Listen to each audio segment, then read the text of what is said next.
Today's episode is one of the first episodes I recorded at Vision KC 2025 this year. It's with Todd Hayes, driving force behind the Houston-Boston partnership, private equity group, Adams Automotive, Now Auto, Pleasant Car Care, JB Auto, lots of shops. Todd is driving force behind all of that, and he is a firebrand. I pissed a bunch of you off a couple months ago when I interviewed Joe Adams of Adams Automotive, and I referenced Todd as being the Donald Trump of the automotive world. He's loud, he's brash, he doesn't give a fuck about your feelings. He cares about running a good business, being a strong business person.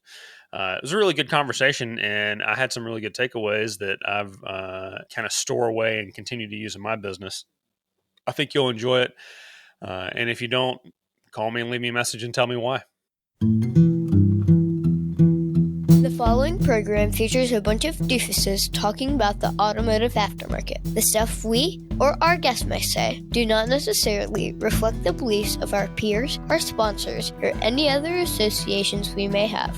There may be some spicy language in this show, so if you get your feelings hurt easily, you should probably just move along. So without further ado, it's time for Confessions of a Shop Owner with your host, Mike Allen.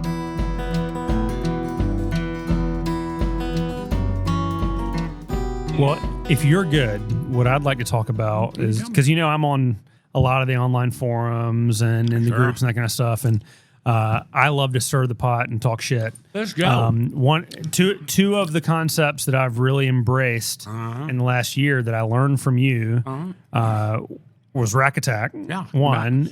So I want to talk about Rack Attack. And two is I stopped charging for Diag, and I used to charge a lot for Diag. Mm-hmm. And how's that working for you? It's fucking great, man. Oh, no way. You mean you have an exit fucking fee now? Wow, So, isn't that amazing? I I actually don't charge you to come in, but I charge you to leave. I had a guy call me yesterday, and he's in San Francisco Bay Area of California. Got 3 shops. He said, Mike, car count's down. I think these glasses are off. Does it matter? Doesn't matter. You can have them off if you want. I'll probably take them off. I'll see if I take them off. I might take them off later. So I don't know what's better. he said, car count's dead. Phone's ringing a little bit, but not a lot. And I just walked him through what Glenn and you walked me through December of 23. Yeah. What was that? Answer the phones and say yes? Yeah. So, the script is, well, Miss Jones, anytime you experience whatever the hell it is that she's experiencing, it's important to have my ASE certified technician inspect that for you. I'm going to give you a complete written estimate at no charge. Is right now a good time to bring it in? Time to bring your vehicle in. Wow, how hard is that? Huh? So people roll their eyes when they hear that, but then when we sit down and we talk about the mental condition of the average first-time caller into your shop is shields up. I don't want to get fucked. No, man, right? they have their okay. When you have a new customer, where does that customer come from? They are unhappy somewhere else. They have fired every single shop they've ever walked in until they walked into your shop. Now they're going, hey, I'm going to give you a try. And if you're just like the other shop, they're going to fire your ass also. Period. Yeah. And so, man, I have an industry that truly thinks it is the customer's privilege to come to you. No. It is my privilege to serve a customer, and see, my industry can't get that. And so, one of the greatest exercises, Mike, when you come to Houston is when we call competitors. Now, think about it. In 1986, I had a freaking Radio Shack recorder. See, everybody thinks of me. They don't know that I'm still an in the trenches guy. You know that. You think, oh, yeah, here's Hayes. He's rich. He's all this stuff. No, dude, I'm an in the trenches freaking guy. Yes, I've been very successful because I created a business model which is entirely polar opposite of the industry. It's like, hey, my father-in-law taught me customer service, that you serve the customer. As Sam Walton said, man, the customer can fire from the CEO down. Man, the customer pays all your bills. Does my industry understand that? No, not at all. Absolutely not. I do want to tell you, not the last class, but 2 classes ago, when it was time for that exercise at Key to Key where you call around, somebody called me in North Carolina, those sons of bitches, and I will tell them, they called me and laughed about it. I will tell them, we knock it right out of the park. Boom! Home There run. you go. Yep, there you go. And see, that's so crazy because Here's what happens. Now, I'll tell you the story on that. You'll love this. I have been doing this so long. So that exercise started out with me in 1986 with a Radio Shack recorder. Auto Shop Answers might operate in some ways that are not entirely the same as how you operate, but I'm here to tell you, you're a fool if you don't at least listen to their concept and see what you can learn and use from their concept. It has dramatically changed my business. I've had a lot of turnover as a result of the implementation of this concept because some people aren't comfortable with change, right? And that's okay. 5 of the last 6 months have been the best months I've ever had. February was down across the country, and it was my best February ever. I'm in the middle of my first $400,000 month at my big store. There's more to life than top-line revenue. It matters. And I think it's a great business model. I think there's a lot to be learned from it. I'm not open on Sundays, but I don't think you have to be open on Sundays or 7 days a week to agree that there's something you can learn from these guys. They have a class called Key to Key once a month in Houston. It's Saturday and Sunday. There are classes before and after for owners, but owners, managers, and advisors can come to the Key to Key class. I've had multiple conversations with people and told them, you owe it to yourself to go down to this event, check it out, learn what you can. And if you decide that you don't like it and you think it was a waste of your time and money, talk to Todd. I think that they'll give you a refund because that's how confident they are in it. I'm that confident in it too. It's changed my business for the better significantly. You should check it out. Now think about it. Who would ever believe that a Polaroid camera and recording phone calls with a Radio Shack recorder would turn into $20 million? Well, it did, as I was perfecting this business model. But what happened? Well, the Polaroid camera proved transparency. I took Polaroid pictures. I'm going to save your old parts. What did that do to my close ratio? Absolute integrity. Total integrity. We got in the business for total integrity. There's still shops out there that do not operate with total integrity. Of course. I charge for my integrity. Do you understand that? See, I can charge more money guaranteeing you total integrity. Do I let you in my shop? Did I in 1986? You bet I did. You look at what auto hospitality looked like in 1986. Red ties, gloved up. In 1986, taking Polaroid pictures of car repair and saving the old parts. And when I first called around, going, how much are brakes? Well, what did I hear from the industry? Oh my, what kind of car do you have? What's it doing? It's grinding, well, probably needs brakes, caliper, rotors, all this stuff. And you're like listening to it going, oh my God, man, that's horrible. It's terrible. It could be a million things, but they still do it. And then I said, I called my shop, mystery shop, my shop. How'd it go? I sounded just like them because the industry has been teaching the same stuff.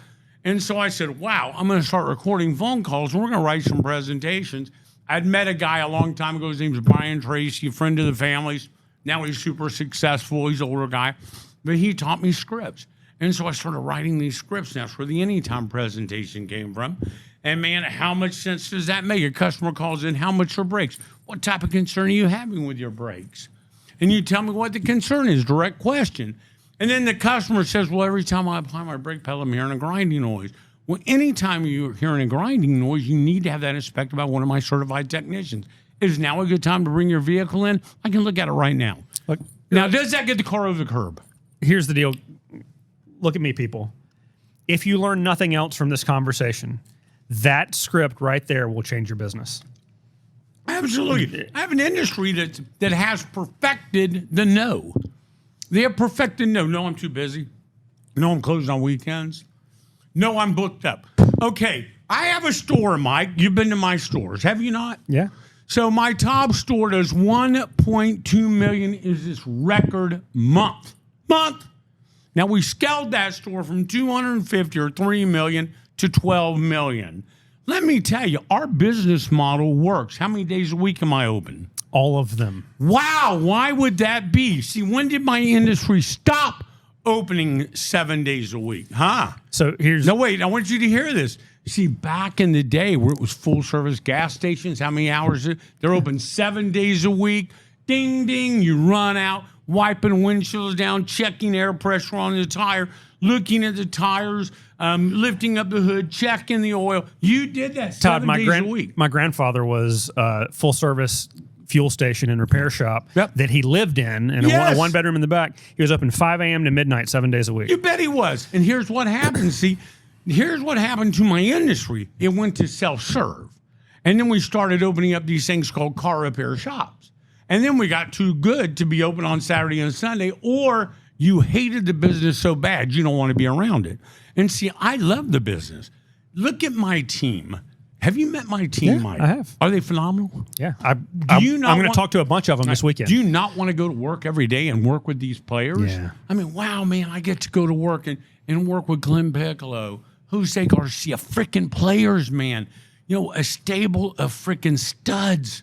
Oh, my God, man. We are professional business athletes. That's a whole different deal. If I told you, okay, look, I will pay you $1 million to play professional on football, would you take the job? Sure. Oh, wow. So but I tell you, but you got to play on Sunday. No, you got to work on Sunday. Hey, how about baseball? Got to work on Sunday. See, business is a sport. See, it's just ran by technicians who hate business. They aren't trained in business, and that's what I do. I train technicians. You look at Charlie Zalakos. Here's a guy who is a master technician who now is a CEO. How does he do? You'll interview him later, I hope. Yeah. He is a freaking superstar with a massive net worth, and he will never stop making massive money.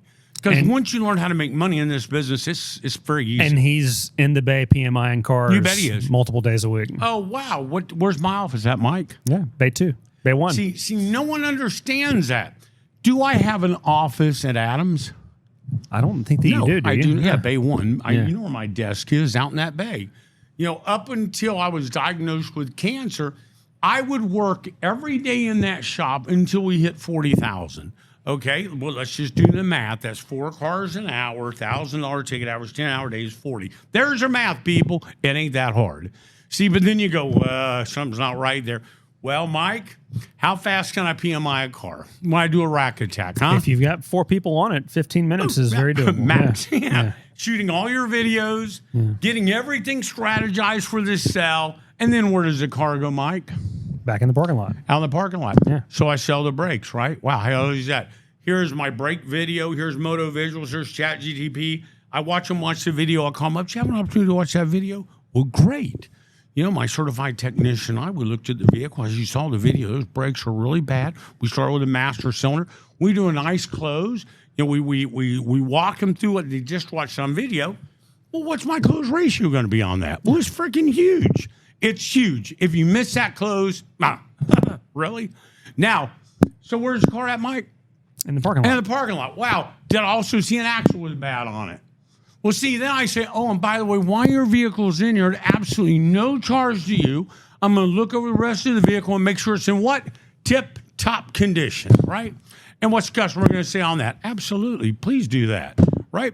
So I already know I have an axle. I've already shot the video on the axle. I'm ready to sell the axle. So I call him back. And I go, oh, wow, man, I'm starting on your PMI. As you can see, man, this axle is bad and needs your immediate attention.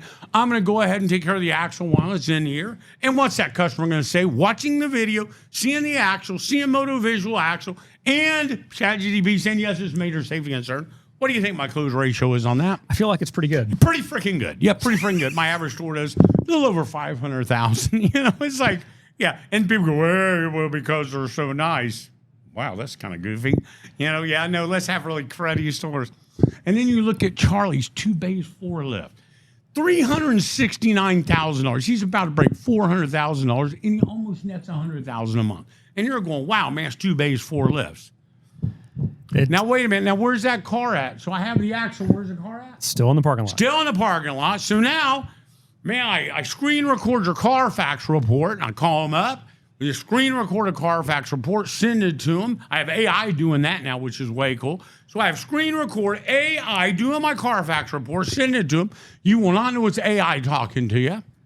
And then I call you up and go, hey, do you have an opportunity to watch that screen record, that Carfax report? Oh, yeah, I did. Well, great. It's a perfect time to catch up on the rest of your fluid exchanges. So we're going to go ahead and take care of the rest of your fluid exchanges. That way you'll be up to date. And we're already doing your brake fluid exchange. So why don't we go ahead and get caught up with the rest of your fluid exchanges? What's my close ratio on that? So I have a question about Sure. that. I'm a chicken shit compared to what you guys are doing. We presume the close on the ISO, we presume the close on the PMI, and we ask for the sale on the third call. Because here's why.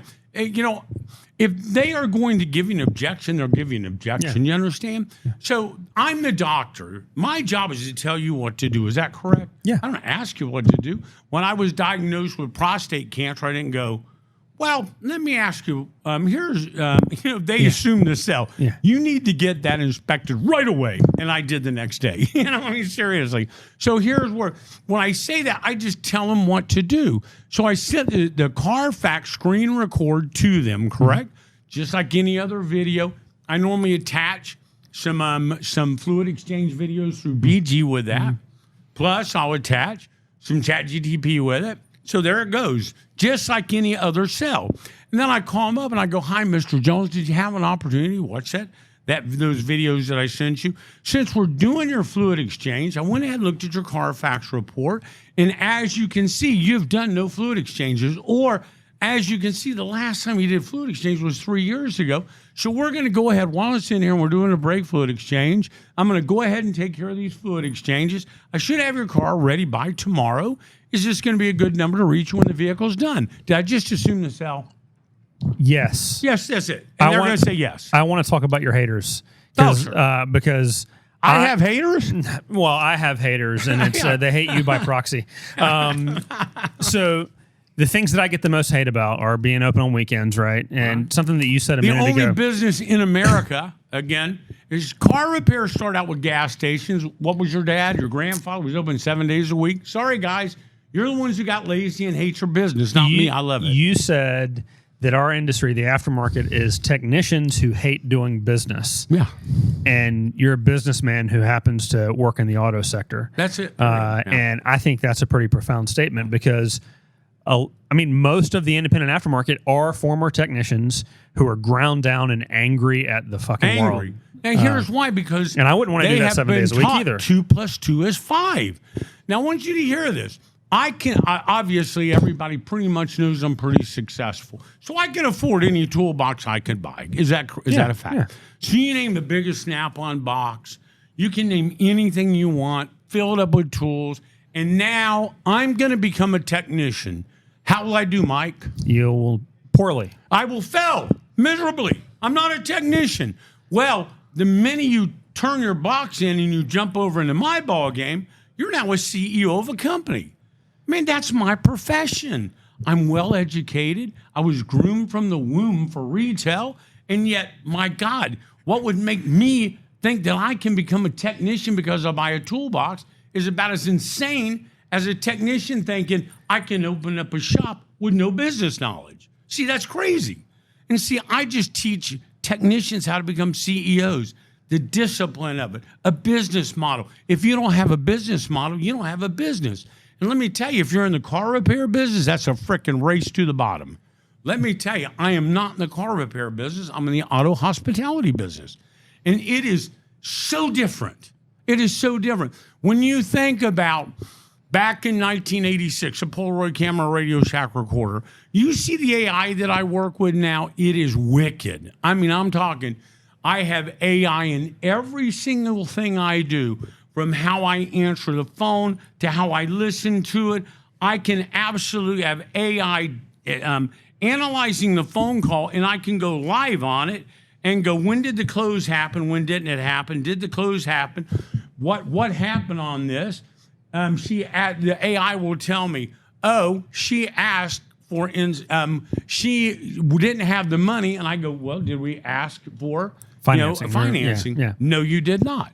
So, wow, could you write me a presentation right now to call her and close that deal on financing? And what's the best service advisor I have for that? And they will tell me, and he calls me. So how far away from, and this is just an opinion thing, how far away from, how to question this. At 1010, you've got somewhere between 15 and 20 service advisors, it feels like. I put 10. Yeah, okay, 10, all right. Yeah. Mm-hmm. How long until AI can allow you to do what you're doing there with 4? It won't happen. See, that's where the industry totally misses it. See, high technology, allows me to have higher customer contact. See, I'm not looking to replace my service advisors. I'm looking for AI to do my heavy lifting. Now, let me give you an example of that. Phone rings, AI is listening to my call, correct? Yeah. I set the appointment. AI knows I set that appointment, Yep. right? Boom, it's integrated with TechMetric. Sets the appointment. What else does AI do? Boom, sends out my shop tour. Yeah. Do you understand it? Car comes on my drive. I walk out, do a strong meet and greet with that customer, correct? Yeah. Oh, well, what else do? I take 3 intake photos total. Oil change sticker, state inspection sticker. What happens to that? Oh, integrated up to my call center. Instantly, I set 2 appointments. By 1, when that state inspection is due. 2, when the next oil change is due. And then I take a picture of the mileage. Mileage tells me Carfax. Oh, that's mileage. They need a Carfax report. Boom. Did you see that? So you have AI doing those steps for you. Yes. That's pretty slick. No. You haven't seen anything yet. It's so badass on what I'm working on. And see, that's the thing. If you can imagine how we have pushed the envelope from a Radio Shack recorder and Polaroid camera to, how I shoot videos, how I do ChatGPT, how I my integration of, and now a lot of people are doing the integration of your my videos, moto visuals. Yeah.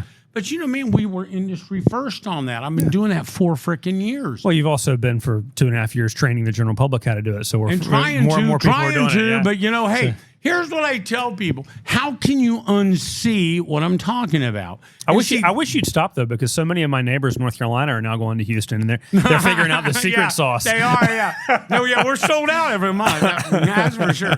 And as you guys know, it's really, we do so much training for private equity. It's ridiculous. You know that. Yeah. You met a lot of the private equity clients that we have that have 50, 75 units. I do a ton of training for them because you can't unsee what we do. Every single private equity that has come in, 1 has tried to buy us, 2 has said, wow, I can't unsee this, because you can't. How do you go back? So I want you to hear this. In 1986, that first Polaroid picture that I took. So let's just talk about those defining moments. 1986, Polaroid picture. Did the job sell? Hell yeah, it did. Well, sure it did. Well, how could I ever not take a Polaroid picture again? Well, that would just not make any sense. So I had a massive close ratio and grew a chain of stores with a Polaroid camera. Now, if you're listening and recording phone calls and you hear how bad we sucked, well, how do you not listen to and record phone calls every freaking day, all day long? Sales are down. What's your problem? You're saying no on the phone. Sales are down. There's a problem with your service advisors every freaking time. Yeah. I spend 5% of the number I have to reach, which is $500,000, $25,000 a month in advertising. Am I guaranteed my phone's going to ring? Yeah. Oh yeah. I have pre-booked callbacks. Oh my God. How can I not be busy? So the minute there's a problem with car count, I'll go to your phones, dude. It's your phones. So that's what I'm learning too. And I hate listening to phone calls because it makes me angry, right? Because it's cringy, because the way that you would answer that phone call, but you can't answer every single phone call. And so your team needs to be on their A game.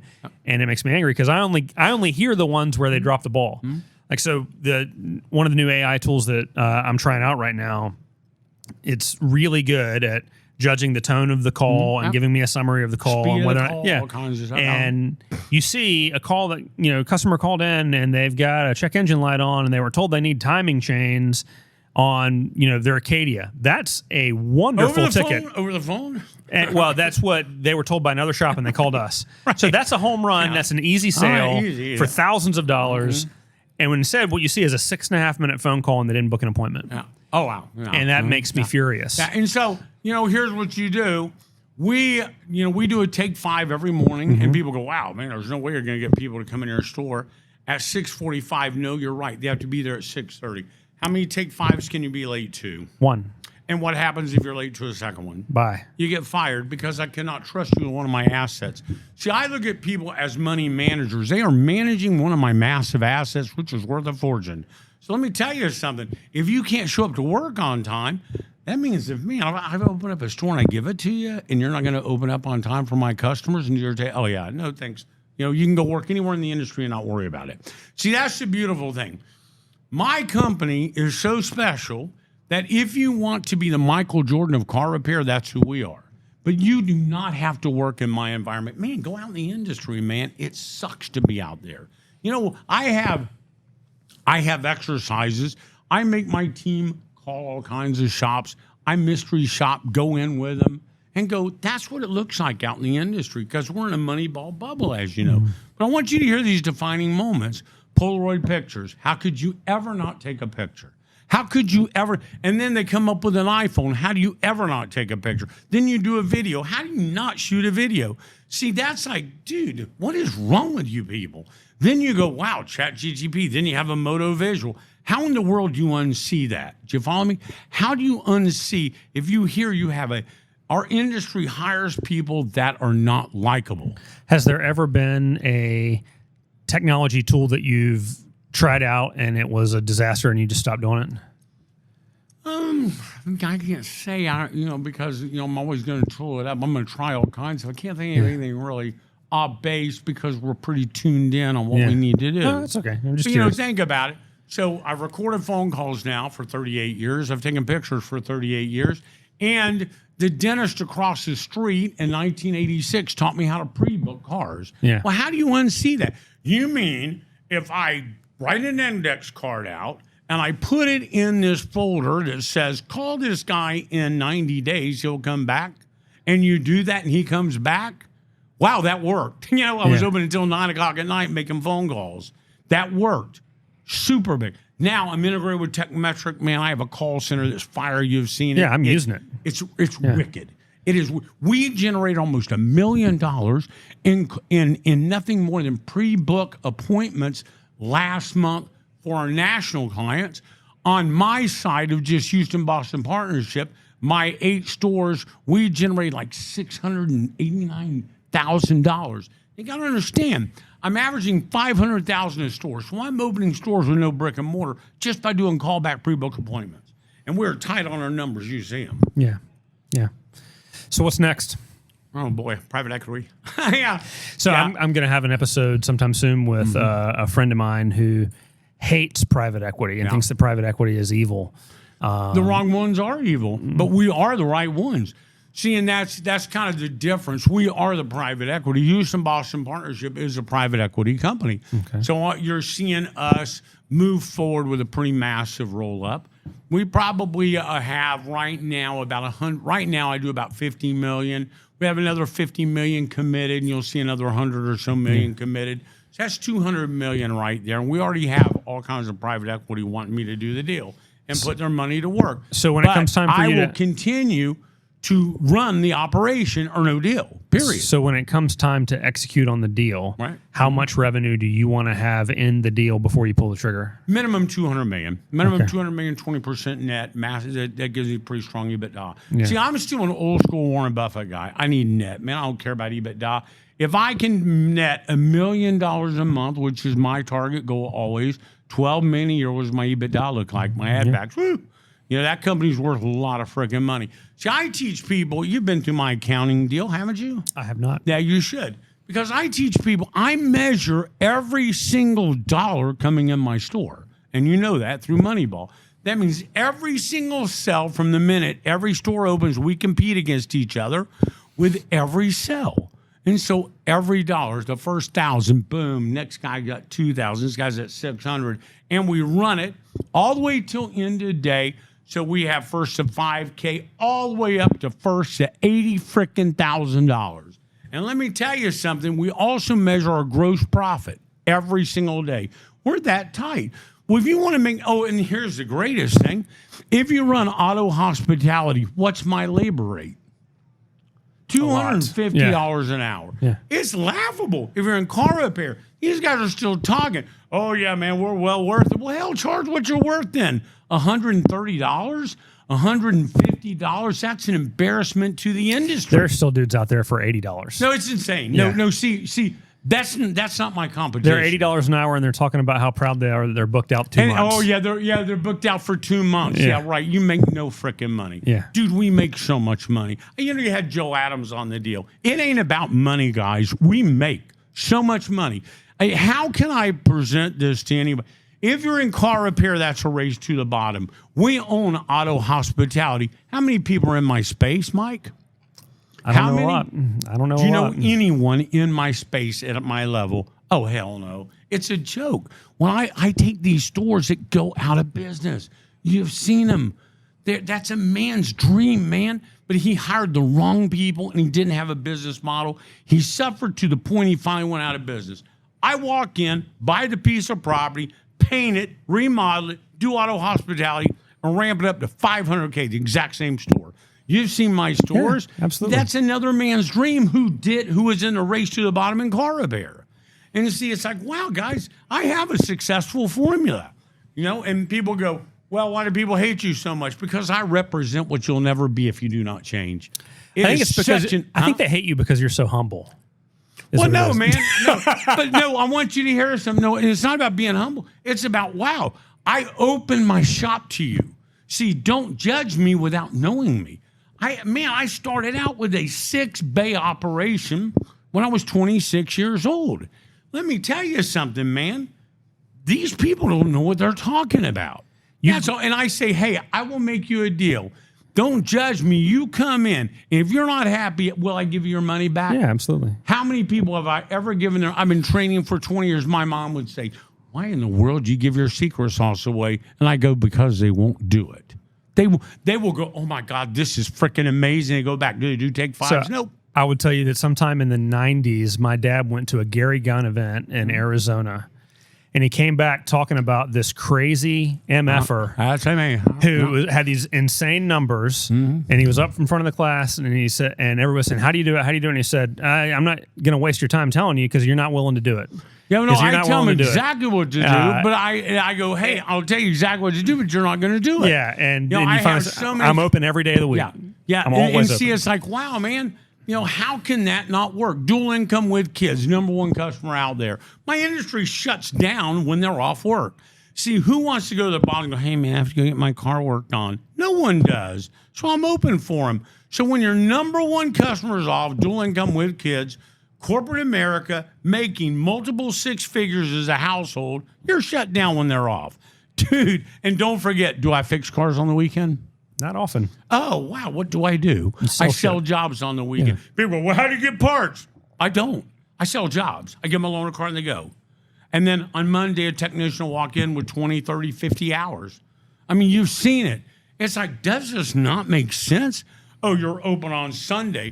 Every business in America, other than Chick-fil-A, they'll name the two, like Hobby Lobby and Chick-fil-A is not. Well, good. Don't open. Matter of fact, and here's what I tell people. I don't care if you're open 7 days a week. Man, but let me I don't care if you're open 4 freaking days a week. But still it better use be the concept. 4 spectacular days. Yeah. You better answer the phone with a smile. You better say is now a good time. Because let me tell you something. If you continue saying no, man, we're too busy. I can get to you in 2 weeks. Really? So I'm calling you, which means I have an emergency. Going, I need help. And you go, yeah, I ain't the guy to help you. I'm booked for 2 weeks. Dude, I do $1 million a month and I'm never booked for an hour. Is now a good time? One of the things that has always pissed me off is people who say, I closed on Fridays and I do the same amount of revenue in 4 days as I did on 5 days. Nuts, yeah. And you know what that means is? It means they were shitty and inefficient, I said, and they became more efficient. That's right. I said, so now that you're at the same revenue on 4 days, open back up 5 days and grow your business by 25%. So, you have an industry talking about bay efficiency, effective labor rate. You know what I talk about? Retail, revenue, gross profit, car count, net operating income. What's my G&A? What's my GP? Do you understand that? I have never had a private equity guy go, hey, what's your bay efficiency? See, those are all, is there a technician shortage? For car repair, yes. Auto hospitality, absolutely not. How fast can I recruit, Mike? Huh? Well, I need to talk to Brian Rhodes about that because I can't do it as fast as you guys do. No one can, but we are so good at it. Yeah. And also, what are you offering out there? Take a picture of your freaking shop and go, would you work for that shop? And see, if you take a picture of that shop and you're embarrassed by it, and you go, wow, that's probably why I'm not attracting talent. And then you walk into these dirty groups. Look at the shops. You look at that and before and after of my Sienna store. Does that freak you out? Yeah, it's crazy. Does it freak you out? Industry junkie. That store is making money, pushing big numbers, and it will hit 500,000 and then 6 and 7, and we only own it forever. But that's auto hospitality. Do I have a problem recruiting stud technicians for auto We hospitality? can't talk about recruiting right now because I got Brian Rhodes coming up you next. will, yeah. Woo! And why did we recruit Brian to become our national recruiter? Because I'd recruited about 120 people, scaling the company. Oh yeah, I'm done with this because we're very good at that. Yeah. But Brian will talk about that. But really, when you start looking at auto repair versus auto hospitality, how many shops are in the auto repair business that are here right now? Yeah, a lot of them. Almost all of them. All of them are in auto repair. How many of them are in auto hospitality? So that means I get to own my space. I can open up anywhere in America. And here's the other deal. It's like, man, you have these people who want to scale to fail. There's something about, you got to have more stores. That's stupid. No, man, I will not open a store until I do 6 million, then I open up another store. 6 million, do another store. Because they're all available. They're all on the mat. See, I can buy any store at any time. Why? Because the owner makes no money. So I can go in and, man, I'm actually his pain reliever by buying them. So we're running out of time, and I don't know if you want to do this or not. Your call. But it is Confessions of a Shop Owner, and the idea is say something that fucked up at your business recently. Yeah. And I think Joe Adams already told you. Yeah. See, there's a business model. I mean, this is true. You got to look it up. It's called the customer threshold of pain. And this goes back even when Greg Sands was working with me. I recruited Greg from the restaurant industry as true stud. It was really fun. We had a great relationship for many years. Well, I'll never forget this.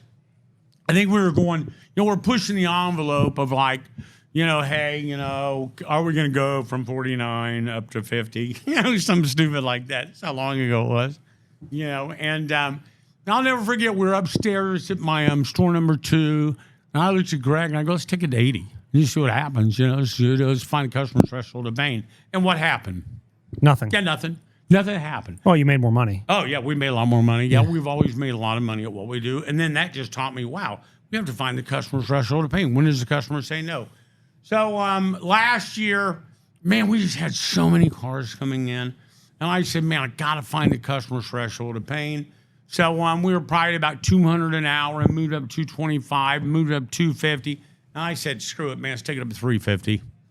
And you went from 250 to 350? $350 an hour. That's insanity. No, it's not, man. I found the customer threshold of pain. I bet you did. Here's what happens, though. But how did I find that number? I got guys out there to $89 an hour. What are you doing? Yeah. Stop working and go get a job because you are making no money. Guys at $150 an hour? Oh, my God. I remember when I was like 24. Seriously, that's so many years ago. Now, I pushed the envelope to $350 an hour, and I found the customer threshold of pain.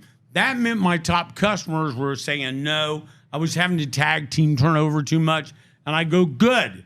Now let's drop it. Give them a soft landing. Across the board, I dropped it to 250. How did that work for me? Yeah. Great. Yeah. But I found the number. Do you understand that? How much money is being left on the table right now across America? A guy charging $89 an hour, a guy charging $150 an hour, he makes no money because he also doesn't know how to mark up his parts, so he's dead broke. Do you understand? You should come work for me. My top technician last year made $250,000. My service advisors are pushing 200, average probably about 150. I'm like, what is going on here? I got to stop you. We're running out of time, but there is one thing that I want to tell our viewers and our listeners. Glenn told me to do this December of 23. When I went back in January, I stopped charging for Diag. We're talking about labor rates, customers' threshold of pain. I had done $200,000 of revenue in diagnostic fees and testing in 2023. And we spread that across about 12,000 and change hours that the shop did total. Divide those two numbers together, it was $16 and change. We added $17 to our base labor rate. We stopped charging for Diag. Car counts through the roof. Authorizations through the roof. Mm-hmm. Don't be scared of that. Just fucking do it. Man, it's so funny. My industry wants to charge you to come in. And, one time on social media, I put, no, we charge them to leave. Oh, you hold them hostage? Oh, I can't fix that level of ignorance, people. It means that if that car comes over my curb, I offer auto hospitality, strong meet and greet, shop tours, beautiful facility with shooting videos, moto visuals, ChatGPT. What's my close ratio? I know that the average car is $1,000. $1,000 ticket average. So, hey, you want to do 500K, 500 cars, $1,000 ticket average. It's really that simple, guys. run a 62% GP. I want you to absolutely net about 20% on top of that. But that also includes a $25,000 rent. It includes a $10,000 corporate. It includes my call center. It includes my tech training. I have so many things in my P&L, and we still crush it.